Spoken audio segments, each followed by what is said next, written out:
Istri Ferdy Sambo, Putri Chandrawati punya 4 kali kesempatan untuk mencegah pembunuhan berencana terhadap Brigadir Yosua.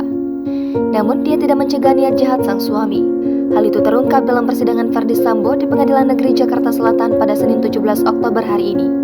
Dalam sidang itu, Ferdy Sambo dihadirkan secara langsung ke dalam persidangan. Jaksa mengungkapkan bahwa kesempatan pertama adalah saat Ferdy Sambo mendapatkan laporan dugaan pelecehan seksual terhadap Putri di Magelang. Setelah itu, Sambo berupaya untuk melakukan pembunuhan berencana terhadap Brigadir J.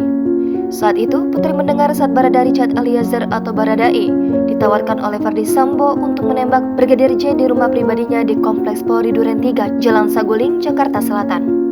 Jaksa mengungkapkan kesempatan kedua terjadi saat Putri akan berangkat ke rumah dinas. Selain itu, Putri tidak mencoba mencegah rencana jahat pembunuhan yang telah dibuat oleh Ferdy Sambo. Kesempatan ketiga, kata jaksa, saat perjalanan menuju rumah dinas, Putri juga tetap bungkam dan malah melanjutkan rencana jahat untuk membunuh Brigadir J.